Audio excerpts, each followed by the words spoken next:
जय श्री राम। दोस्तों, हमारे चैनल धर्म और ज्ञान में आपका स्वागत है।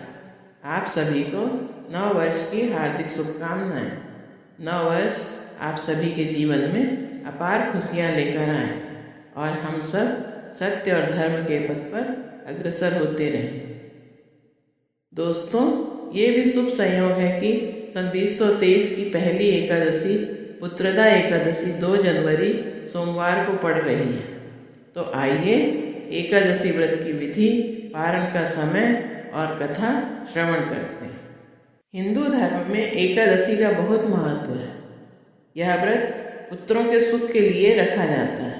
यह माना जाता है कि इस व्रत को विधि पूर्वक करने से योग्य संतान की प्राप्ति होती है। पुत्रदा एकादशी व्रत को संतान की संकटों से रक्षा करने वाला माना गया है। इस दिन व्रत रखने से भगवान विष्णु की कृपा प्राप्त होती है। तो चलिए जानते हैं शुभ मुहूर्त और पूजा विधि के बारे में। पौष माह के शुक्ल पक्ष की एकादशी तिथि की शुरुआत नए साल के पहले दिन यानी 1 जनवरी 2023 रविवार को शाम 7:11 पर हो रही है। अगले दिन 2 जनवरी 2023 दिन सोमवार को रात 8:23 पर इसका समापन होगा। ऐसे में उदया तिथि के अनुसार 2 जनवरी को पुत्रदा एकादशी का व्रत रखा जाएगा। पंचांग के अनुसार 2 जनवरी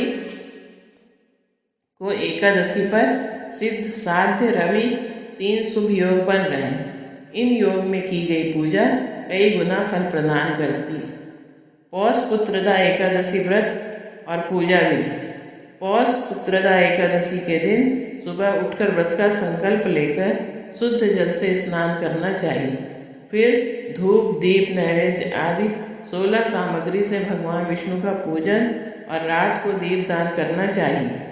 साथ ही एकादशी की सारी रात भगवान विष्णु का भजन कीर्तन करना चाहिए और श्री हरि से अनजाने में हुई भूल या पाप के लिए क्षमा मांगनी चाहिए।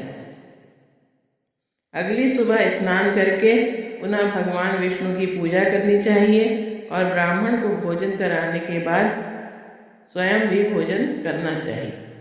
एकादशी के पारण का समय 3 जनवरी मंगलवार को सुबह 7:14 से 9:19 तक है। अब आइए व्रत की कथा सुनते हैं। पुत्रदा एकादशी व्रत कथा। एक बार महाराज युधिष्ठिर ने श्री कृष्ण से पूछा, हे भगवान, कृपा करके यह बतलाइए कि पौष शुक्ल एकादशी का क्या नाम है, उसकी विधि क्या है और उसमें कौन से देवता का पूजन किया जाता है। भगवान श्री कृष्ण बोले, हे राजन, इस एकादशी का नाम पुत्रदा एकादशी है। इसमें नारायण भगवान की पूजा की जाती है। इस चर और अचर संसार में पुत्रदा एकादशी के व्रत के समान दूसरा कोई व्रत नहीं है। इसके पुण्य से मनुष्य तपस्वी, विद्वान और लक्ष्मीवान होता है। इसकी मैं एक कथा कहता हूँ, सो तुम ध्यानपूर्वक सुनो। भद्रावती नामक नगरी में सुकेतुमान नाम का एक राजा राज्य करता था। उसके कोई पुत्र नहीं था। उसकी स्त्री का नाम शैव्या था। वो निसंतान होने के कारण सदैव चिंतित रहा करती थी। राजा के पितृ भी रो रो कर पिंड लिया करते थे और सोचा करते थे कि इसके बाद हमको कौन पिंड देगा। राजा को भाई, बांधव, धन, हाथी, घोड़े, राज्य और मंत्री, इन सब में किसी से भी संतोष नहीं होता था।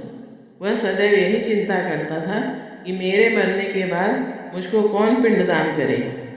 पुत्र बिना पितरों और देवताओं का ऋण मैं कैसे चुका सकूँगा। जिस घर में पुत्र न हो उस घर में सदैव अंधेरा ही रहता है। इसलिए मुझे पुत्र प्राप्ति के लिए प्रयत्न करना चाहिए। जिस मनुष्य ने पुत्र का मुख देखा है वो धन्य होता है।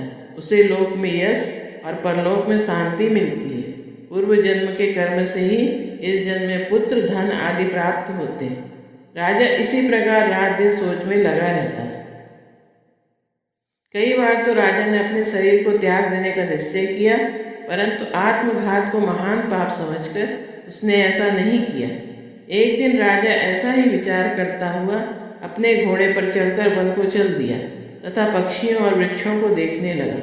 उसने देखा कि वन में मृग, व्याघ्र, सुअर, सिंह, बंदर, सर्प आदि सब भ्रमण कर रहे हैं। हाथी अपने बच्चों और हथिनियों के बीच घूम रहा है। राजा को देखकर मुनियों ने कहा, हे राजन, हम तुमसे अत्यंत प्रसन्न हैं। तुम्हारी क्या इच्छा है सो कहो।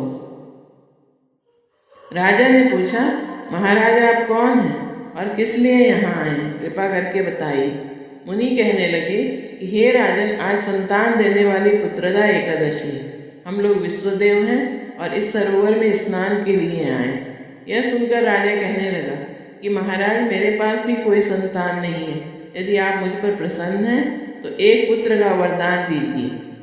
मुनि बोले, हे राजन, आज पुत्रदा एकादशी है। आप अवश्य ही इसका व्रत करें। भगवान की कृपा से अवश्य ही आपके घर में पुत्र होगा। मुनि के ऐसे वचनों को सुनकर राजा ने उसी दिन एकादशी व्रत किया और द्वादशी को उसका पारण किया। इसके पश्चात मुनियों को प्रणाम करके महल में वापस आ गया। कुछ समय बीतने के बाद रानी ने गर्भ धारण किया और 9 महीने के पश्चात उनके एक पुत्र हुआ। वो राजकुमार अत्यंत शूरवीर, यशस्वी और प्रजापालक हुआ। अतः संतान सुख की इच्छा रखने वाले इस व्रत को अवश्य करें। इसके महात्म्य को सुनने से मनुष्य सब पापों से मुक्त हो जाता है और इस लोक में संतान सुख भोगकर परलोक में स्वर्ग को प्राप्त होता है। बोलो लक्ष्मी नारायण भगवान की जय। जय श्री कृष्ण, जय श्री राधे।